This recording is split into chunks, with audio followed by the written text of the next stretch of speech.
There is one institution in America that presidents are never supposed to touch.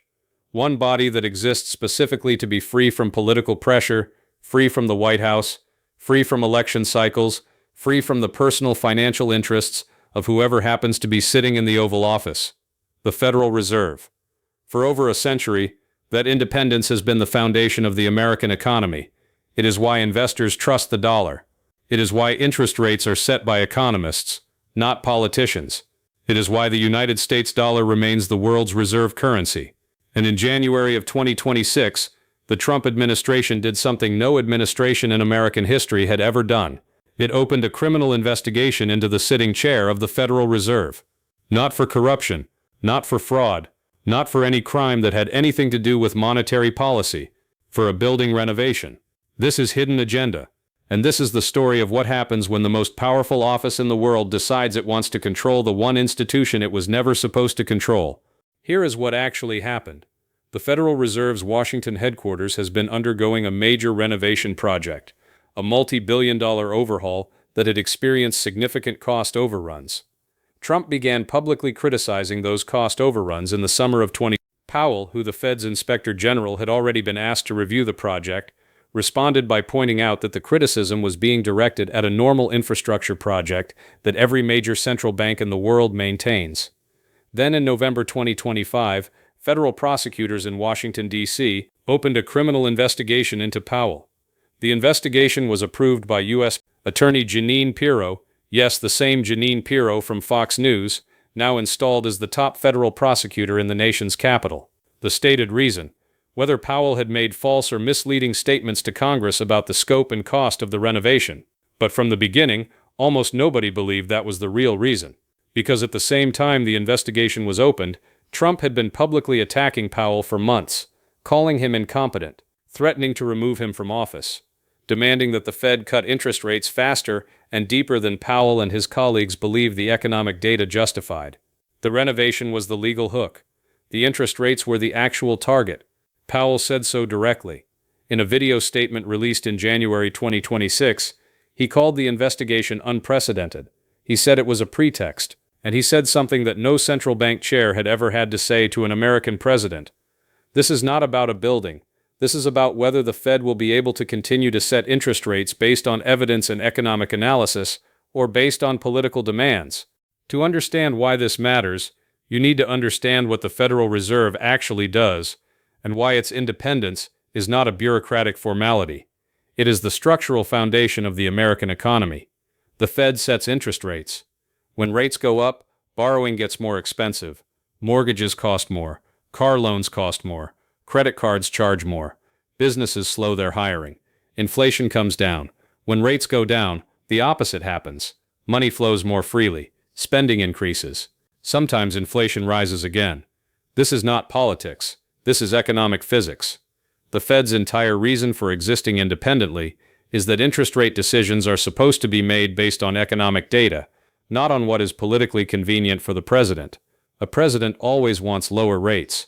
Lower rates feel good in the short term.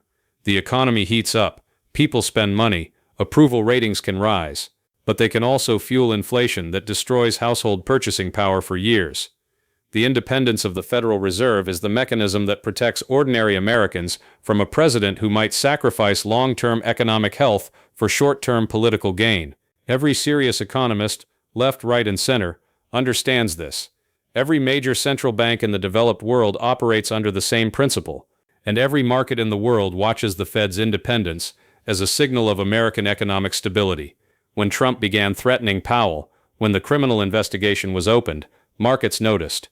The dollar wobbled, bond yields moved. International investors began asking questions they had never had to ask about the United States before. The investigation was never in isolation. It was the sharpest tool in a pressure campaign that had been running since Trump returned to office. Trump had publicly called Powell incompetent more times than anyone bothered to count. He had threatened to fire him, a move that would have triggered an immediate constitutional crisis, since the Supreme Court had not yet definitively ruled on whether a president can remove a Fed chair at will. He had raised the prospect of criminal action tied to the renovation project, and then that criminal action materialized, approved by Jeanine Pirro, his own appointee. At the same time, Trump had already nominated Kevin Warsh, a former Fed governor and Wall Street financier, to replace Powell when his term as chair expires in May 20. The message was unmistakable: comply with the rate cuts, or face criminal prosecution while your replacement is lined up and waiting. But it was the collateral damage of the investigation that may have been most damaging. Republican Senator Thom Tillis of North Carolina, a member of the banking committee that would need to confirm Warsh, announced he would block Warsh's confirmation vote as long as the criminal probe into Powell continued. He called the investigation frivolous. He said it undermined the very institution Trump's own nominee would soon be asked to lead. The probe that was supposed to pressure Powell into submission ended up blocking Trump's own succession plan. The White House had built a trap and walked directly into it. On April 24, 2026, Jeanine Pirro announced on X, not in a formal press conference, not through official DOJ channels, but on social media, that she was dropping the criminal investigation into Powell. The Fed's Inspector General would take over the renovation review. The criminal probe was over. On the surface, this looked like a victory for Powell, for the Fed, for the principle of central bank independence. But look at how Pirro ended her announcement.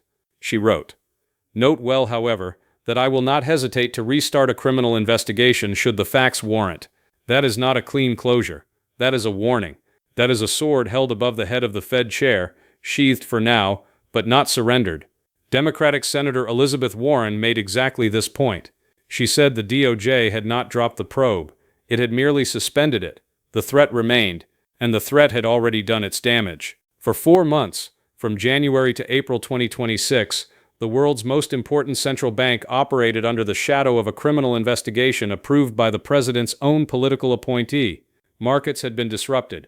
International confidence had been shaken. The Fed's internal deliberations had been conducted under conditions no other central bank in the developed world has ever faced. And Lisa Cook, a sitting Federal Reserve governor whom Trump had tried to fire, remained under a separate criminal investigation that Pirro had not dropped. The DOJ announcement was framed as a resolution.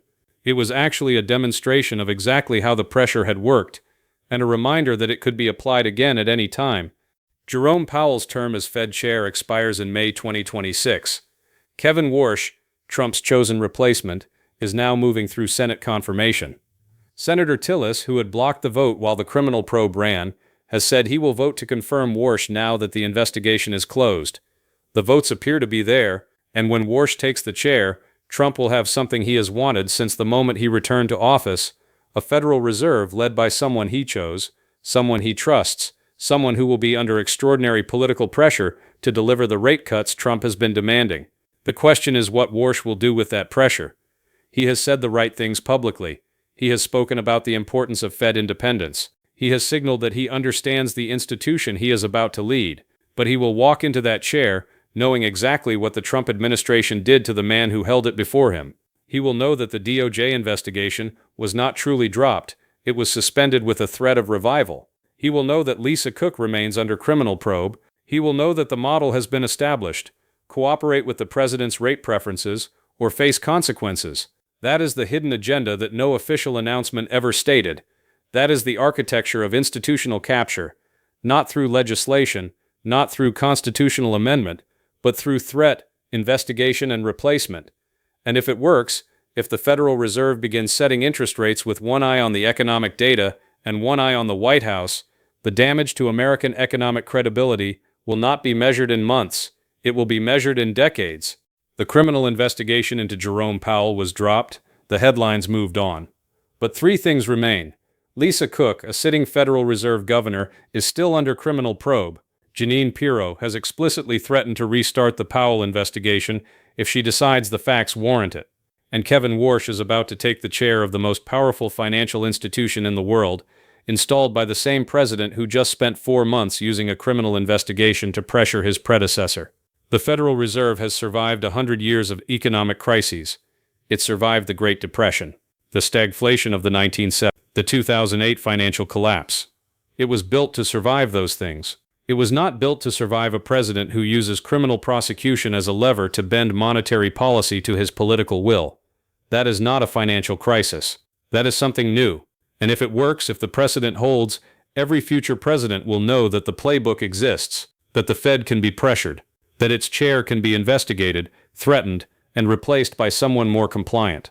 The independence that took a century to build can be dismantled in a single term. Subscribe to Hidden Agenda, because this story is not finished, and the next chapter may be the most consequential of all.